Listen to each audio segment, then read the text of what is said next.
हेतुभूताय च धर्मस्य सर्वधर्मस्वरूपिणे अवतारो वरिष्ठाय रामकृष्णाय ते नमः। ॐ यथाग्निदायिका शक्ति रामकृष्णस्ताय सर्वविद्यास्वरूपं तं नमामि। ॐ नमो श्री यतिराजाय विवेकानन्दसूरये सच्चिदानन्दस्वरूपाय गुरु ब्रह्मा गुरु विष्णु गुरुदेव महेश्वर गुरुदेव परब्रह्म तस्मै श्री गुरुवे नमः।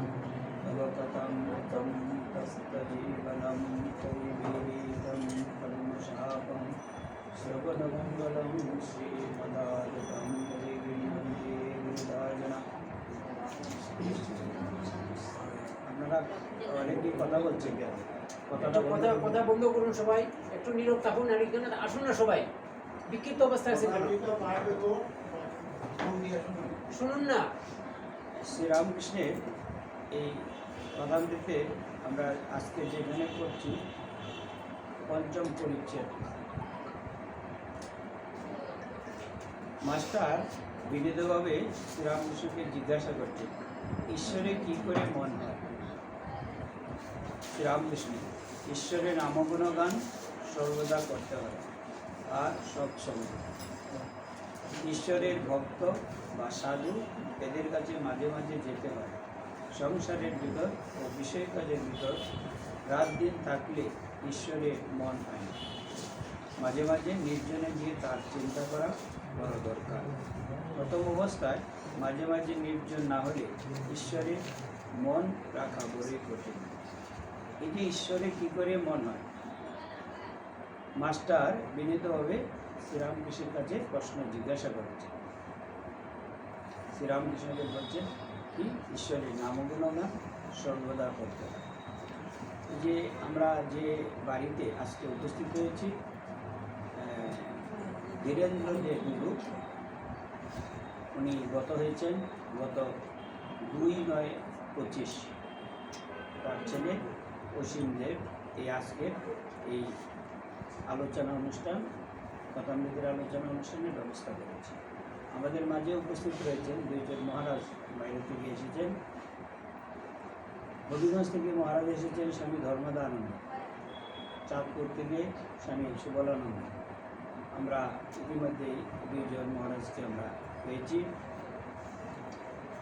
বলছে সাধু সঙ্গ, যে সবচেয়ে বড় যেটা ঈশ্বরের ভক্ত বা সাধু, এদের কাছে মাঝে মাঝে যেতে হবে। আমরা কে ভক্ত কে সাধু আমরা তো সবসময় পাবো না তাদের কাছে যেতে। এই কথামৃত আমাদের এই সন্ধান দিচ্ছে সজ্জন ব্যক্তি, সৎসঙ্গ যারা করে, যারা সৎভাবে জীবনযাপন করে, তাদের কাছে যাওয়ার কথা বলছে, তাদের সঙ্গ করতে বলছেন। দেখবেন সমাজের মধ্যে অনেক মানুষের তো সমাগম, সবাই সৎ চিন্তা সৎ ভাবনা কথা বলবেন, কিন্তু যারা এইভাবে এই চিন্তাধারায় নিয়োজিত আছেন তাদের কাছে গেলে তখন দেখবেন মুহূর্তের মধ্যে আপনার মোটিভ চেঞ্জ হয়ে যাবে। কারণ বিষয় তো আমাদের সবসময় টানছেই। এই যে শব্দ, স্পর্শ, রূপ, রস, গন্ধ, পঞ্চ বিষয় আমাদের সবসময় টানছে। তার থেকে রেহাই পাওয়ার উপায় কী? এই উপায় হলো এই সৎসঙ্গ করে, সৎ ভাবনা করে, সৎ চিন্তা করে তার থেকে মনকে গোটানো। এক একটা প্রাণী ধ্বংস হয় এক একটা ইন্দ্রিয়ের প্রবলতার জন্য, আর মানুষের 5টা ইন্দ্রিয় প্রবল। তার কি উপায়? যদি মনে হয় যে আমার এই ইন্দ্রিয়গুলো আমার ক্ষতির কারণ হয়েছে, তখন সে চিন্তা করবে যে আমার তার থেকে গুটিয়ে আনার কি উপায়। বিষয় সবসময় আমাদের বাইরের দিকে নিয়ে যায়, চোখ শুধু চায় সুন্দর। এই পৃথিবীতে যত জায়গায় যাবেন, এই এক দেশ থেকে আরেক দেশ ভ্রমণ করবেন, তখন দেখলাম কি সুন্দর এই পৃথিবীর এই বৈচিত্র্যময় আকর্ষণ আমাদের করছে। এই যে শপিং মলে আমরা যাচ্ছি, সিলেটেই ধরি, আমরা বিভিন্ন জায়গায় যাচ্ছি, কী আছে দেখার মতো বস্তু, বিচার করে। এটা হলো ভক্তদের জন্য বিচারের কথা বলা হয়েছে, যে বিচার করে ইন্দ্রিয়কে মূল ফিরানোর কথা বলছে রামকৃষ্ণদেব। না করেন না একবারে, কিন্তু বলছে মূল ফিরিয়ে দাও। যখন এই বিষয় তোমাকে আকর্ষণ করছে, বিষয় থেকে মনকে ঘোটানোর জন্য বলছে মূল ফিরিয়ে দাও। ঈশ্বরমুখী যদি করো, যদি পূর্ব দিকে তুমি আগাও, পশ্চিম দিক এমনিতেই পেয়ে। এই যে যার বাবা মারা গেছে, আজকে কয়েকদিন আগে যে মারা গেছে, তার যে এখন মনের অবস্থা, সেই জানে যে দুঃখ কী জিনিস। যার তার মা মানে স্বামী মারা গেছে, সে যা বুঝতে পারছে তার কী কষ্ট, অন্য কেউ বুঝতে পারছে না। আমরা যারা আছি এখানে কেউ আমরা অনুভব করতে পারবো তার যে কষ্ট। কিন্তু বেঁচে থাকবে কী করে, কী অবলম্বন করে? তার এই যে বাড়ি রেখে গেছে, ওই যে ঠাকুর রেখে গেছে, সকলকে মধ্যে এবং তার অস্তিত্বকে খুঁজে নেয়, তার ভাবনা করা করে। সংসারের তো এরকমই নিয়ম, কালে বটে এরকম আমারও ঘটে, আমিও তার থেকে রেহাই নিই। এই চিন্তাগুলো জাগ্রত করা, জাগ্রত যদি হয় তখন দেখবেন অনেক অনেক শান্তি পাওয়া যাবে। এই যে সারা বিশ্বের দিকে যদি তাকিয়ে আমরা দেখি, আজকে বিশ্বায়নের এই যুগে, ফেসবুকের যুগে, মোবাইলের যুগে কত রকম দুঃখ কষ্ট নিয়ে মানুষ বেঁচে আছে। আগে জানতে পারতাম না, এখন আমরা জানতে পারছি। কিন্তু এর মূল কারণ কি? এই কারণ হলো এই বিষয়। যার যত বিষয় বাসনা বেশি, তার তত কষ্ট বেশি। যার যত কম বিষয় বাসনা, তার তত বেশি শান্তি। এজন্য সহজ পন্থা বেছে নেওয়া। মায়ের জীবনে আমরা দেখি যে কত কম জিনিসে নেওয়া যায়, কত কম জিনিস নেওয়া যায়। এটা মায়ের প্রত্যক্ষ জীবন দিয়ে দেখিয়েছে। রামকৃষ্ণদেব এই দিন আমাদের প্রতিকৃতি ঠাকুরের মায়ের স্বামী যে প্রতিকৃতি তিনটা রয়েছে, রামকৃষ্ণকে যদি আমরা অনুধ্যান করি, রামকৃষ্ণ যদি আমরা ভাবনা করি, তাহলে আমরা দেখতে হবে যে রামকৃষ্ণের কাজগুলো করেছেন মা, প্র্যাকটিক্যাল ব্যবহারিক জীবনটা করেছেন মা। স্বামীজি ব্যাখ্যা করেছেন, সেটা ঠিক আছে, কিন্তু ব্যাখ্যা করার মধ্যে দিয়ে জগৎকে জানিয়ে দিয়েছেন। আর মা ব্যবহারিক জীবন দিয়ে সংসারে কীভাবে থাকতে হয় সেটি তিনি জীবন দিয়ে দেখিয়ে গেছেন। যার ফলশ্রুতিতে মানুষ আজকের যুগে যারা আমরা রয়েছি, এমন কোনো জীবন আছে যে হ্যাঁ আমাদের সামনে দাঁড় করানো যে উদাহরণস্বরূপ নেওয়া যাবে আছে। এই যে রামকৃষ্ণদেব সাধনা করেছেন দক্ষিণেশ্বরে 12টি বছর, কেউ জানতে পারেনি। যখন সাধনা সিদ্ধি লাভ করেছেন, ধীরে ধীরে ধীরে ধীরে তা প্রস্ফুটিত হয়েছে। ফুলটা যখন ফুটেছে বাগানে, সেই ফুলটা সৌরভ চারিদিকে ছড়ায়, যেরকম রামকৃষ্ণের উত্তর যখন সাধনা সিদ্ধি লাভ করেছেন, তার সৌরভ চারিদিকে ছড়িয়ে পড়েছে। কী সাধনাটা করেছে? এই সাধনা করবে জগতের বাইরে শান্তি পাবে। আমরা বাইরের শান্তি, আমরা বাইরের জিনিসের মধ্যে দিয়ে শান্তি খুঁজে বেড়াচ্ছি, বিভিন্ন উপঢৌকন নিয়ে বাড়িতে ভর্তি করে দিচ্ছি কিনে, কিন্তু বাইরের জিনিসে কিন্তু শান্তি পাবে না। অনেক এমন পৃথিবীর এমন কোনো জিনিস নেই যে আপনার আধা ঘন্টার মধ্যে 10 মিনিটের বেশি কোনো শান্তি আপনি নিতে পারবেন। পৃথিবীর যে দেশেই যান, যে দেশেই পরিভ্রমণ করুন, 10 মিনিটের বেশি সেটা শান্তি স্থায়িত্ব লাভ করবে। যতক্ষণ পর্যন্ত না আধ্যাত্মিক এই শান্তি আপনি না করবেন, না নিবেন, গ্রহণ করবেন, ততক্ষণ পর্যন্ত আপনি শান্তি পাবেন। এই জন্য আমাদের সর্বপ্রিয় আনন্দ আমরা এই কয়েকদিন আগে বেলুড়মঠে এসেছি, তার একটা আলোচনা অনুষ্ঠান চলছে। এই একটা হলে করছেন, 3টা হল ভর্তি, সাইড স্ক্রিন দিয়ে 3টা হলেই সম্প্রচার হয়েছে। আমি লেকচারটা শুনেছি,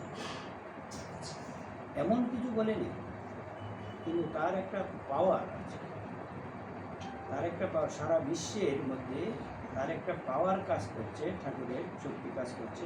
সে যেখানেই যায় সেখানে যারা উপস্থিত থাকে তারা চুপ হয়ে তার কথাগুলো শুনছে, চুপ হয়ে, মানে চুপ মানে কোনো কথা নেই। সব জায়গাতেই বড় বড় ফিলোসফার, সায়েন্টিস্ট, ডাক্তার, ইঞ্জিনিয়ার, বড় বড় পৃথিবীর শ্রেষ্ঠ ডাক্তার, ইঞ্জিনিয়ার যারা হাই সোসাইটি আমরা যদি বলি, গবেষক যারা, তারা তার কথা শুনছে। তিনি বলছেন আমি এমন কিছু বলছি না। এনএসটিসির ডাক্তারের কথা বলছে, এই যারা হার্ট স্পেশালিস্ট তাদের কথা বলছে।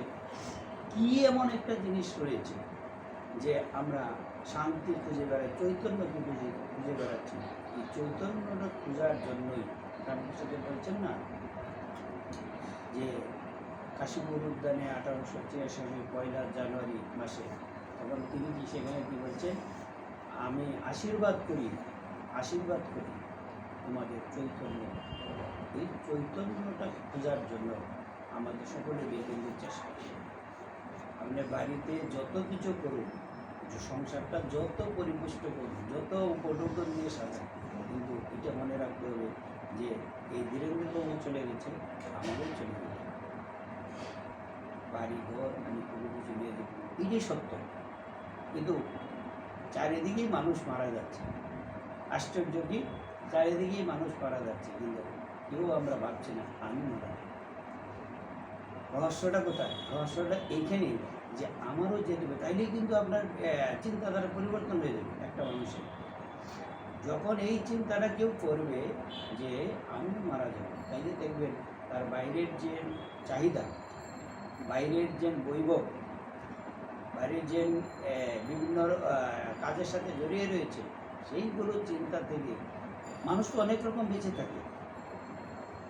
কেউ অশান্তি দিয়ে বেঁচে আছে, কেউ শান্তি নেওয়ার জন্য বেঁচে আছে, কেউ শান্তি দেওয়ার জন্য বেঁচে আছে। মানুষ তো অনেক রকম আছে। তার মধ্যে থেকে যদি আমরা আধ্যাত্মিক শান্তি চিন্তা না করি, আমরা এই যে আজকে ওনার বাড়িতে অসীমদের ব্যবস্থা করেছে তার বাবার পারলৌকিক ক্রিয়ার উপলক্ষে, এই উপলব্ধি করেছে, তার একটা ভিতরে সফটনেস এখন কাজ করছে। এখন যা বলবেন, যে যেটা বলবে সে সেটাই করছে। অমুকে বলছে, মাসি বলছে এটা করতে হবে, পিসি বলছে এটা করতে হবে, বোন বলছে, ভগ্নিপতি বলছে, সব কিছু দেশে হ্যাঁ ঠিক আছে, এমন একটা অবস্থায় সে করেছে। এই জন্য বলছে গর্ভজীবনের সবচেয়ে কঠিন সময় কোনটা? যখন বিয়োগ হয়। শিশুকালে মাতৃহারা, কৈশোরে পিতৃহারা, যৌবন স্ত্রীহারা, সবচেয়ে বেদনাদায়ক। রামকৃষ্ণের কাছে ভক্তমানিকের একটা বই আছে, সেই বইটা যদি আমরা দেখি সেখানে দেখব যে কেউ মাতৃহারা হয়ে ঠাকুরের কাছে এসেছে, কেউ পিতৃহারা হয়ে এসেছে, কেউ স্ত্রীহারা হয়ে এসেছে। সকলেই এসে তার মতো করে সে খুঁজে পেয়েছে। রামকৃষ্ণের সবচেয়ে যেটা আকর্ষণীয়, যে মাতার মতো দেখতে পেয়েছে। ঠাকুর স্তন্যপান করেছে, শিবানন্দজি মহারাজের জীবনে আমরা দেখি তিনি তাকে স্তন্যপান করেছে, রাজা মহারাজকে। অদ্ভুত, মানে এখন আমরা বলছি পুরুষ শরীরকে স্তন্যপান করানো যায়, আমরা আমাদের মতো চিন্তা করছি, কিন্তু এটি হলো শ্রীরামকৃষ্ণের অবদান। যে যেরকমভাবে চিন্তা করছে, আমরা আজকে এই যে উপস্থিত হয়েছি, আমরা যে যেরকম চিন্তা করব সেরকম জিনিস আমরা পাবো। এটি হলো রামকৃষ্ণের অবদান। আপনি যদি রামের চিন্তা করেন, রামকে দেখতে পাবেন, কৃষ্ণকে চিন্তা করেন, কৃষ্ণকে পাবেন, দুর্গাকে চিন্তা করেন, দুর্গা পাবেন, জগদ্ধাত্রীকে চিন্তা করেন, জগদ্ধাত্রী, কালীকে চিন্তা করেন, কালী পাবেন। একটা মূর্তির মধ্যেই সকল কিছু পাওয়া যায়। এটি হলো রামকৃষ্ণের এবারে সবচেয়ে বহিঃপ্রকাশ করে দেখেছি, যে যেভাবেই আমাকে ডাকুক না কেন, যে যেভাবে যে মূর্তিতে তার মানে পছন্দ হয়, তার এই আন্তরিকতা থাকে, সেটাই তার কাছে। আমরা যে কথামৃত পাঠচক্রতে অংশগ্রহণ করছি, বিভিন্ন জায়গায় যাচ্ছি, এর মূল কারণ কি? ভগবানের প্রতি ভালোবাসা আসে। যদি ভগবানের প্রতি আমাদের এই ভালোবাসা আসে, তাহলে আমাদের এই ভিতরে দেখবেন কাম, ক্রোধ, লোভ, হিংসা, বিদ্বেষ, এগুলো দেখবেন এমনিতেই কমে যায়। যদি বিন্দুমাত্র ভালোবাসা আসে ভগবানের প্রতি, আমার প্রতি না, আবার মনে করুন মহারাজের কথা বলি, বিন্দুমাত্র ভালোবাসা আছে ঠাকুর মা স্বামীজির প্রতি, বিন্দুমাত্র ভালোবাসা দেখবেন এইগুলো আপনাকে এমনিতেই সরে যেতে হবে না, এমনিতেই আপনাকে বাদ দিয়ে দেবে, আপনাকে কিছু করতে পারবে না। এই বারবার এই ভগবানের নাম নেওয়া, বারবার এই যে কয়েকদিন আগে আমাদের কৃষ্ণবাবু হাসপাতালে ছিল, শরীরের ট্রিটমেন্টের জন্য যে মনটা কিন্তু ভগবানের কাছে সবসময় ভগবানের চিন্তা করছে। ভোরবেলায় উঠে এই যে আমি গিয়েছি তার বাড়িতে, প্রতিদিন মহারাজের আশ্রিত, এই যে এবারে দুর্গা পুজো গিয়েছিলাম, প্রতিদিন সে 3টার সময় প্রতিদিন। আমি সেদিন বলছি যে আপনি উঠবেন কিন্তু স্নান করবেন এত রাত ঠান্ডার মধ্যে, না করেছি। আগে শরীরটাকে সুস্থ রাখেন, তারপরে ভগবানকে ডাকেন। সব কিছুর মধ্যেই শরীরও একদম পুরো ধর্ম সাধন, শরীর আগে ধর্ম তো পরে। জীবনে বেঁচে থেকে মানে একটা আদর্শ যদি আমরা নিতে পারি, আদর্শ নিয়ে যদি আমরা জীবনযাপন করতে পারি, তাহলে মনুষ্য জীবন সার্থক হবে। না হলে কি হবে? ওই আসার যাওয়া, আর কিছু হবে। জগতে তো কত মানুষই মরছে, কিন্তু আপনার মরার মধ্যে যদি মরলে পরে যদি যখন নিয়ে যাচ্ছে বলবে মুখটা খুব ভালো ছিল, এইটাই হলো আপনার প্রাপ্তি। যখন একটা শিশু জন্মগ্রহণ করে সব মানে আত্মীয় স্বজন সবাই দাঁড়িয়ে থাকে, বাচ্চাটা কাঁদছে না কেন, প্র্যাকটিক্যাল বাচ্চাটা কাঁদছে না কেন, মানে মৃত হয়েছে কিনা। কিন্তু বাচ্চাটা কাঁদে, তখন বুঝতে হবে যে না, বাচ্চাটা জীবিত আছে। যখন তুমি যাবে তখন মানুষ যেন কাঁদে, তুমি হাসতে যেন যেতে পারো। এই রামকৃষ্ণ বলেন, বিবেকানন্দ বলেন, মা সারদা বলেন, স্বামী বিবেকানন্দ, আর মানে যেখানেই আমরা থাকি না কেন, যে সম্প্রদায়ে থাকি না কেন, এখানে কোনো ব্যক্তিগত কাউকে কোনো হেয় প্রতিপন্ন করে, যে রূপে তাকে ডাকে, সেই রূপের মধ্যে দিয়ে তাকে পাওয়া যাবে। রামকৃষ্ণদেব এই জন্য বলছে, যত মত তত পথ, কোনো মত পথ ছোট নয়, যে পথে যান, যেভাবে যান, কিন্তু নিষ্ঠা সহকারে যদি হয়, তখন আপনি ঠিক আপনি পথ এগোতে পারবেন। না হলে কী হবে, কিছুক্ষণ পরেই এই পথটা বাধাগ্রস্ত হবে। আর এই যে দীক্ষা মানুষের, এই জন্য দীক্ষার ব্যবস্থা আছে। দীক্ষা নেওয়াই কথা কেন, দীক্ষা নিলে একটা নির্দিষ্ট নামে আপনি ভগবানকে ডাকার একটা সুযোগ করে দিয়েছে। নাহলে আজকে এক রূপ ভালো লাগছে, আজকে কালী, কালকে দুর্গা, কালকে গণেশ, লক্ষ্মী, সরস্বতী বা নারায়ণ, শিব। দীক্ষা নিলে নির্দিষ্ট একটা বিন্দুতে, নির্দিষ্ট একটা নামের প্রতি আকর্ষণটা বাড়ে। প্রতিদিন যদি করতে থাকে, ঠাকুরের মূর্তি আছে, প্রতিকৃতি রয়েছে, প্রতিদিন করতে করতে মনের মধ্যে কী হবে, একটা সুন্দর একটা স্থান আসবে ভগবানকে ডাকার। একটা হৃদয়ের মধ্যে ছবিটা এরকম ঠাকুরের ছবি বসে আছে, একটা ধ্যান করে মুখের মধ্যে চিন্তা করবেন, চিন্তাটা একটা পরিবর্তন আসবে। অসুস্থতা হইলে আধ্যাত্মিক জীবন খারাপ হয় না। আধ্যাত্মিক মানুষ মানে অসুস্থ হবে না, তা হতে পারে। আধ্যাত্মিকতা আলাদা জিনিস, কিন্তু ভগবানকে যদি আমি ডেকে যেতে পারি, সেই যেতে যেতে যদি আমি নিজেকে শান্তি রাখতে পারি, তাহলে আর কী আছে, বিষয় আমাকে কিছু করতে পারবে না। ঠাকুর বলছেন না, যত ভগবানকে ডাকবো তত তার কাছে তার নিকটে পৌঁছাবে। আমরা এই বিশ্বাসটুকু যেন আমরা রাখি, আমরা বিশ্বাসটুকু রেখে যদি আমরা চলি, তাহলে দেখবেন আমাদের জীবন, মনুষ্য জীবন মানে সার্থক করার জন্য বলছে, ধর্ম, অর্থ, কাম, মোক্ষ চতুর্বর্গ ফলদান করে এই ভগবান। মানে রামকৃষ্ণদেব করতেন তা না, রামকৃষ্ণদেব আপনাকে সবটাই দিতে পারে, বলে মুক্তি তারপর করব। আমরা এমন গুরু আশ্রিত হয়েছি যে মুক্তি দিতে প্রস্তুত, আমরা নিতে পারলে না। আমরা যদি নিতে পারি, তাহলে আমাদের এই জীবন সার্থক। ঠাকুর মায়ের যে জীবন, এই যে দেবের নতুন করে নতুন একটা মানে ধর্ম স্থাপন করে গেছে, সেই ধর্মটা কি, তুমি যেখানে আছো, যেভাবে আছো, সেভাবেই ভগবানকে ডাকতে হবে। উদয়চন্দ্র মহারাজ জীবনীতে আমি দেখছি, একজন ভক্ত দীক্ষা নেওয়ার কথা, বাইরে গেছে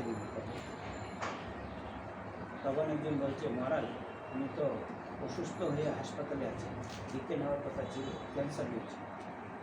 মহারাজ নিজেই হাসপাতালে চলে গেছে। হাসপাতালে গিয়ে তার দীক্ষা দিয়ে আসছে, তার জীবনীতে আছে। ভগবান কি করতে পারেন, কি করতে পারেন না, হচ্ছে ভগবান সব করতে পারেন। মুহূর্তের মধ্যে আপনাকে ধনীকের নির্জন করে দিতে পারেন, আর নির্জনকে ধনী করে দিতে পারেন, সব কিছু পারেন। কিন্তু আমরা যদি বিশ্বাসটুকু নিয়ে পাই, বিশ্বাসটুকু নিয়ে চলি, তখন সেখানে আমি বুঝবো যে ভগবান আমাকে করেছে, ভগবানের কৃপায় আমার হচ্ছে, আমি করেছি।